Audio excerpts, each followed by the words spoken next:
Okay, good morning. Life science को first chapter, control and coordinations in living organisms. त्यो चाहिँ हामीले त्यो before यो lockdown चाहिँ we were doing some of the parts from that chapter and जति पनि रहेको थियो त्यो पनि till date through WhatsApp मैले तिमीहरुलाई पठाइदिदै थिए so that today we shall start second chapter चाहिँ that is continuity of life theme चाहिँ continuity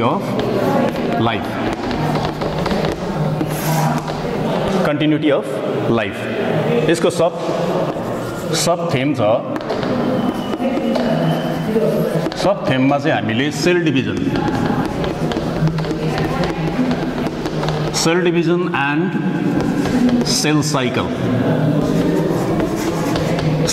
है यो दुईटा टपिक अहिले we are going to do this two topics over here. So cell division, अब sale चाहिँ as you know that let me remind you what is the cell. त्यो तिमीहरुले पहिलादेखि पढ्दै आएको यो बेसिक कुरो. Cell is the structural and functional unit of life. है it is the smallest unit. Cell is the structural and functional unit of life. And the cell पनि के रे two different types को छ as you know. त्यसलाई चाहिँ एउटा चाहिँ भयो प्रोकार्योटिक है सेल यो मैले खाली रिमाइन्डको लागि मात्रै गराउँदै छु है सेल चाहिँ one is prokaryotic and another is eukaryotic. These two cells I am going to write over here. Prokaryotic means you say it is primitive type. It is very simple type of cell which does not have true nucleus. At the same time other cell organelles also are absent over here. एकदमै simple type हो है अनि त eukaryotic cells you say well developed है even true nucleus is present along with all the cell organelles. So यो सेल्सहरु चाहिँ how these cells will divide यो सेल्सहरु कसरी डिवाइड हुन्छ त्यो चाहिँ we shall do later on. So first of all मैले यही भनिहाले सेल डिभिजन. अब sale डिभिजनको definitions what is the cell division भन्दा चाहिँ this is the process by which a mother cells will produce two daughter cells. Mother cells will produce two daughter cells with same genetic materials भएको दुईटा similar sale जुन चाहिँ produce हुन्छ that process is called cell division. त्यसलाई चाहिँ sale division भन्छ. यसको डिटेल्समा चाहिँ हामी पछाडी जब त्यो माइटोटिक डिभिजनहरु आउँछ त्यो टाइममा चाहिँ हामी गर्ने छौं. अन्त अर्को चाहिँ यहाँनेर cell cycle what do you mean by the cell cycle? Cell division भनेको I think you have understood this one. Cell division भनेको चाहिँ the division of the cell अथवा this is the process of the cell, process of a mother cells, process of cells by which a mother cells will produce two daughter cells having the same genetic materials. त्यसलाई चाहिँ sale division भन्दैछ. यो sale चाहिँ prokaryotic and eukaryotic मैले already भनिसके है. अन्त यिनीहरु चाहिँ यो जुन चाहिँ डिभिजन हुँदाखेरि चाहिँ जुन चाहिँ prokaryotic this is the primitive type so that simple divisions will occur here. Most probably it occurs in the unicellular organisms likewise amoeba है पैरामीशियम्स यिनीहरुमा हुन्छ. अब जस्तो eukaryotic भनेपछि चाहिँ this is the well developed with true nucleus and all the cell organelles also are present here. So यसको division हुँदाखेरि चाहिँ यसमा चाहिँ एउटा चाहिँ हुन्छ कार्योकाइनेसिस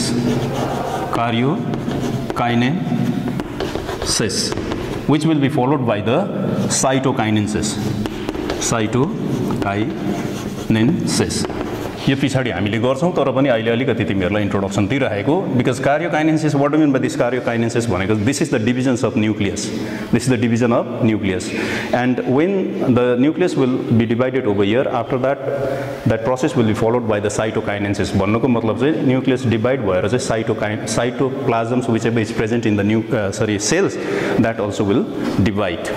यो भयो. अब let's come to the cell cycle. It is also very important. What do you mean by this cell cycle? Cell cycle को definitions फर्स्टमा तिमीहरुले जान्नु पर्यो. Cell cycles भनेको चाहिँ it is the series of events that takes place in the living cell which causes the cell to divide.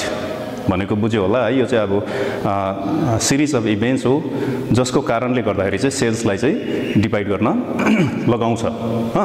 अनि यो sale cycle कस्तो प्रकारको हुन्छ भन्दाखेरि चाहिँ अब म तिमीहरूलाई भन्दैछु यहाँनिर चाहिँ सेल साइकलको चाहिँ कस्तो छ भने अब माइटोटिक सेल डिभिजन हुँदैछ भने त्यो we will do later on, तर अहिले तिमीहरूलाई अलिकति इन्ट्रोडक्सनमा म तिमीहरूलाई दिँदैछु सेल साइकल चाहिँ कस्तो हुन्छ भन्ने यहाँनिर सानो तिमीहरूलाई म ड्र पनि गराइदिन्छु है। जस्तो माइटोटिक डिभिजन हुँदैछ अरे, mitotic cell division, mitotic cell division हुँदैछ भने चाहिँ यहाँनिर चाहिँ कुन कुन उयो एक्टिभिटिजहरू हुन्छ त्यसको लागि चाहिँ फर्स्टमा चाहिँ माइटोटिक सेल डिभिजनमा पस्नु अगाडि चाहिँ यहाँनिर माइटोटिक सेल डिभिजनको चाहिँ all together there are 4 phases, 4टा फेसेसहरू हुन्छ नि। एउटा चाहिँ भयो प्रोफेस है, next is metaphase, third one is anaphase, and fourth one is telophase. यो म तिमीहरूलाई पछाडि डिटेल्समा गराउँछु, यो अहिले सिम्पल यो के अरे इन्ट्रोडक्सन मात्रै हो। प्रो भनेको pro means this is first हो है। यो माइटोटिक सेल डिभिजनको फर्स्ट स्टेज और first phase which will be followed by the meta. Meta means it comes middle. यो तिमीहरूले बुझेकै होला, middle. Ana means this is back है, and telo means this is the last one or end phase. यो छ। यति भइसकेपछि त्यहाँदेखि अर्को एउटा फेज छ which is very very important, यो एकदमै इम्पोर्टेन्ट हो। Before entering any cell into the cell division चाहिँ त्यो फेज आउनुपर्छ। त्यो चाहिँ इट फल्स बिट्विन द के अरे टेलोफेज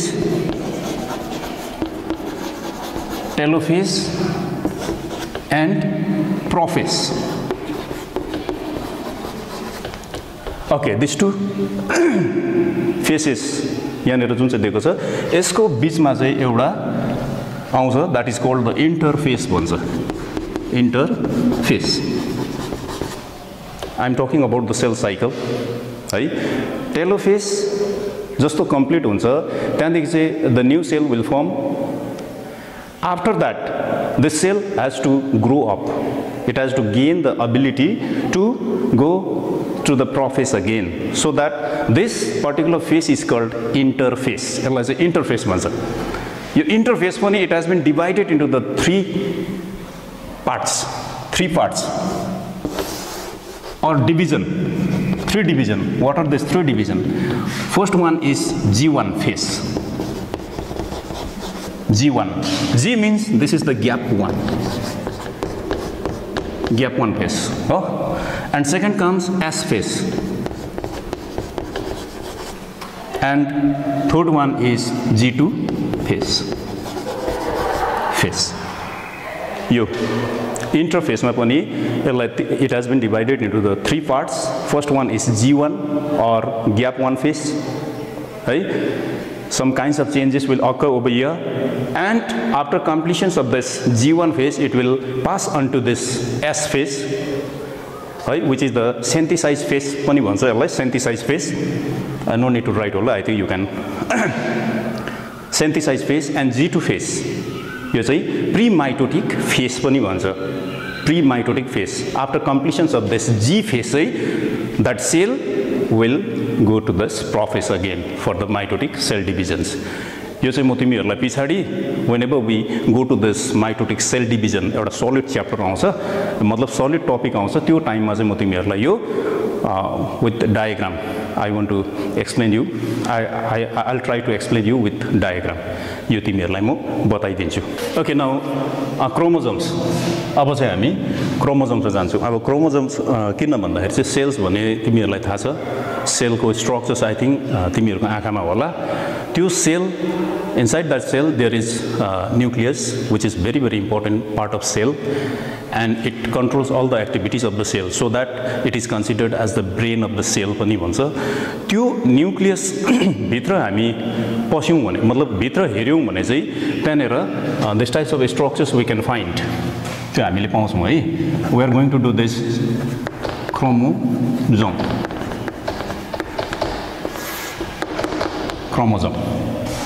यो क्रोमोजोममा जाँदै छु अब chromosomes it is the part of the cell हो है it is the part of cell which decide the जस्तो सेक्स भयो क्यारेक्टर्स भयो शेप भयो etcetera etcetera in animals plants है and even in the human beings also त्यो कारणले गर्दा यो chromosomes we are going to this chromosomes अन्त क्रोमोजोमको चाहिँ के छ भन्दाखेरि फर्स्ट अफ अल यो क्रोमोजोम चाहिँ what is the meaning of this chromosomes त्यो हामीले बुझ्नु पर्छ अब यो क्रोमोजोम्सलाई पनि this word has been derived from Greek word जस्तो CHROM chromo plus SO soma chromo plus soma these two words मिलेर चाहिँ यो क्रोमोजोम्स बनिएको छ and this word has been derived from the Greek word and chromo को meaning के हो what is the meaning of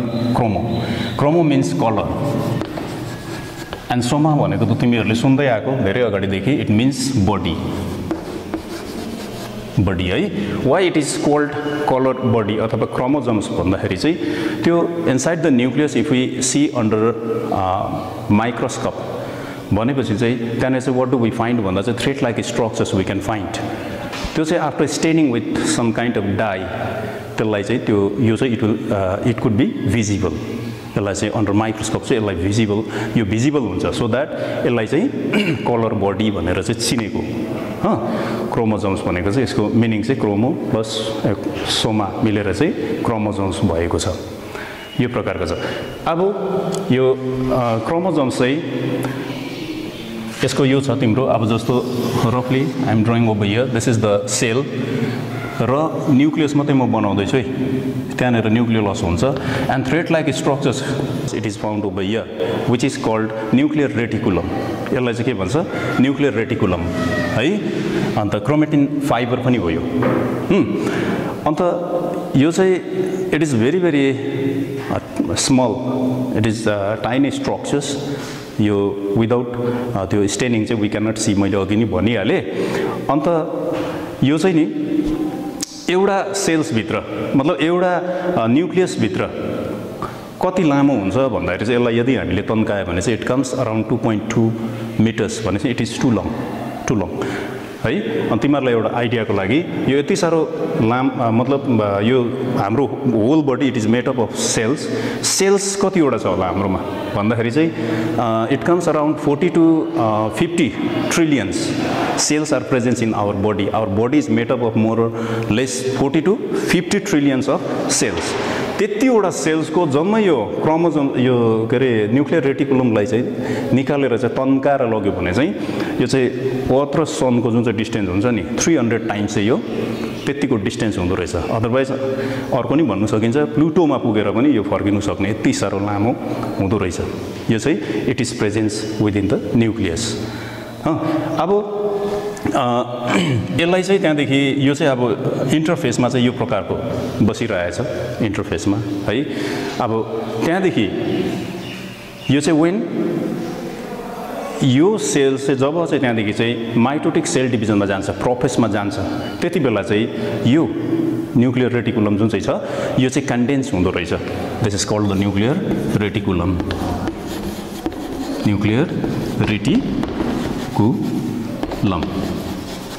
यो चाहिँ आफ्टर कन्डेन्स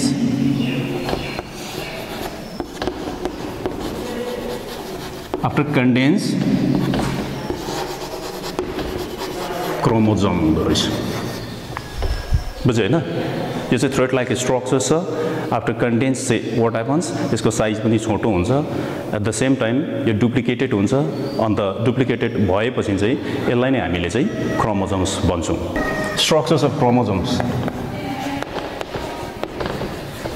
Structures of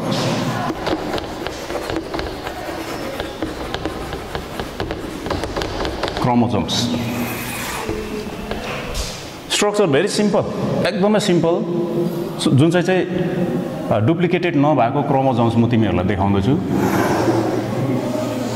यो टाइपको हुन्छ. यो चाहिँ डुप्लिकेटेड नभएको क्रोमोसोम्स है.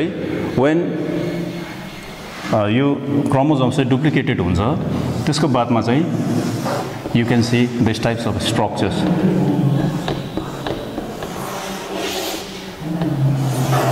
यो खालको तिमीहरूले स्ट्रक्चर्स देख्छ. अन्त यो चाहिँ के हो भन्दा चाहिँ यसको 5 डिफरेन्ट पार्ट छ. जस्तो यसलाई चाहिँ भन्छ तिमीहरूको आर्म्स.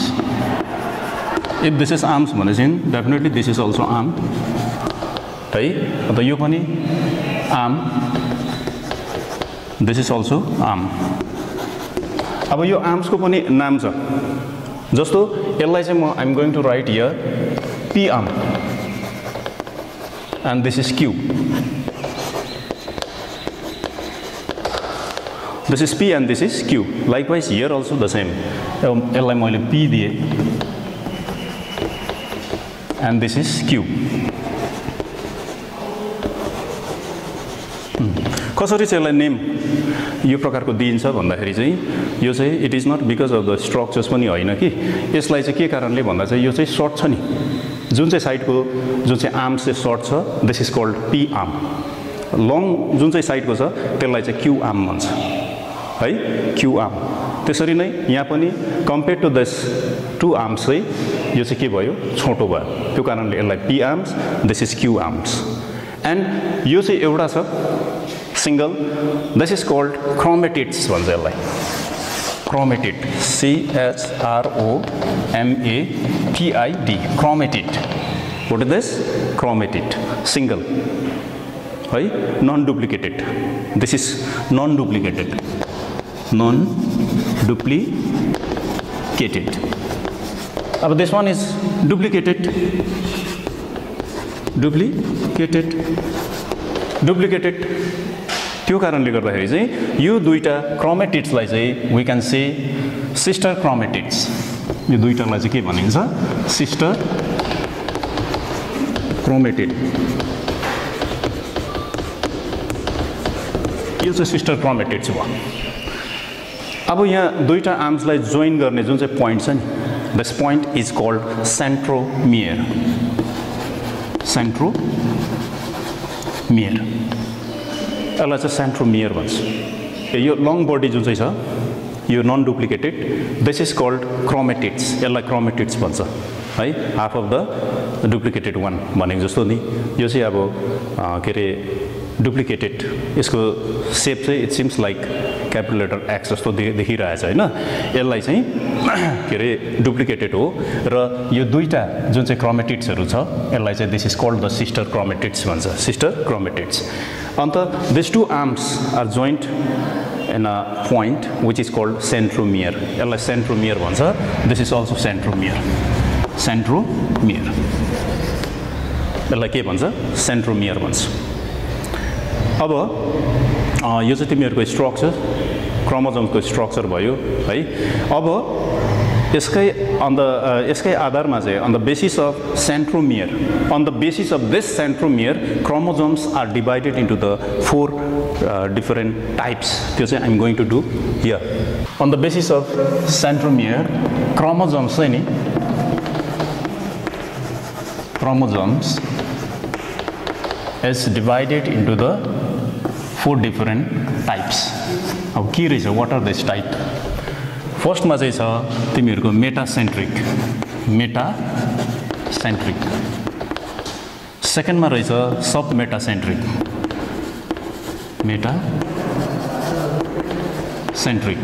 यहाँनिर चाहिँ छ तिमीहरूको एक्रोसेन्ट्रिक. This is टेलोसेन्ट्रिक.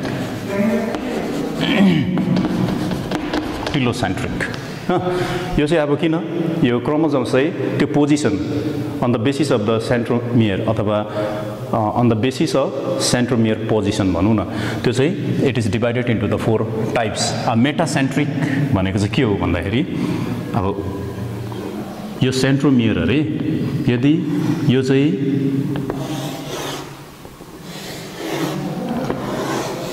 यो प्रकारले exactly if it is placed at the middle है मिडलमा यो जुन चाहिँ सेन्ट्रोमियर छ यो सेन्ट्रोमियर चाहिँ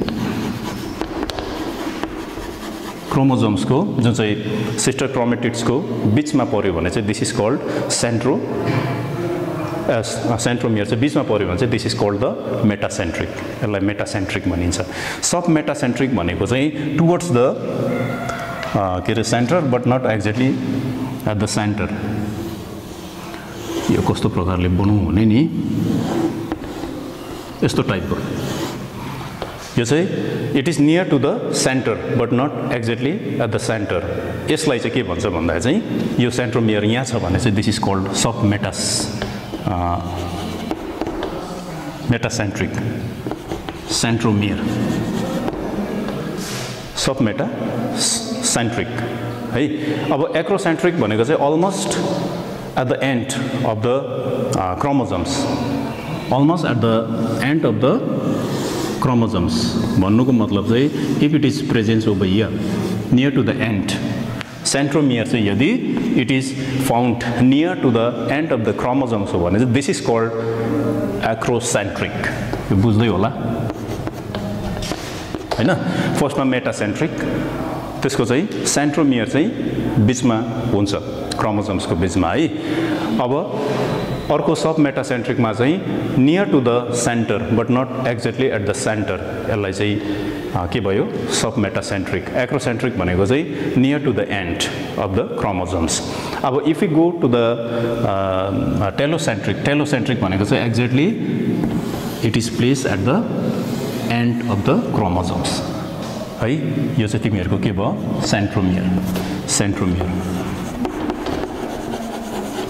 this is the positions of the centromere right, which is exactly located at the end of the chromosomes भनेपछि on the basis of centromere chromosomes is divided into the 4 different types first one is metacentric जसको चाहिँ centromere चाहिँ मिडलमा छ सब metacentric near to the center है बीचमा को छेउमा अनि एक्रोसेन्ट्रिक भनेको चाहिँ near to the terminal points but not exactly at the terminal points and finally telocentric भनेको चाहिँ it is found at the end अथवा टर्मिनल पोइन्टमा एक्ज्याक्टली यो सेन्ट्रोमियर चाहिँ लोकेट गर्यो भने चाहिँ that is called the telocentric यो क्रोमोसोम्स चाहिँ nucleoprotein it is made up of nucleoprotein हो nucleoproteins it is made up of न्युक्लियोप्रोटिन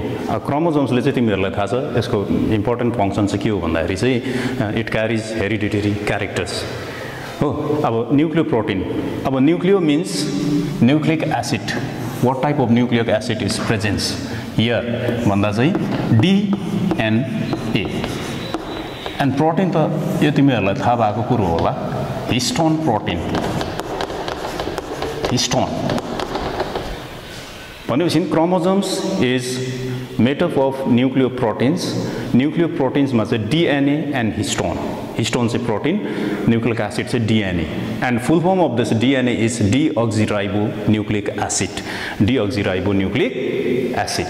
डिअक्सिराइबोन्युक्लिक acid है यसमा हामीले के पाउँछौँ भन्दा चाहिँ यहाँनिर चाहिँ हामीले के अरे सुगर त्यहाँदेखि अर्को चाहिँ फस्फेट अर्को चाहिँ नाइट्रोजिनियस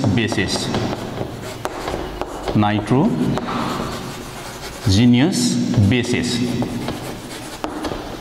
यो तीनटा कुरो चाहिँ ले चाहिँ फेरि डिएनए बनिएको हुन्छ sugar what type of sugar भन्दा चाहिँ यहाँनिर deoxyribo sugar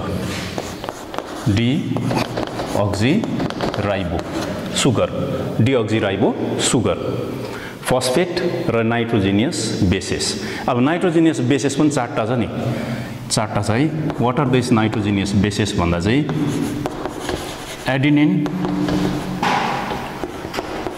Number 2 is guanine.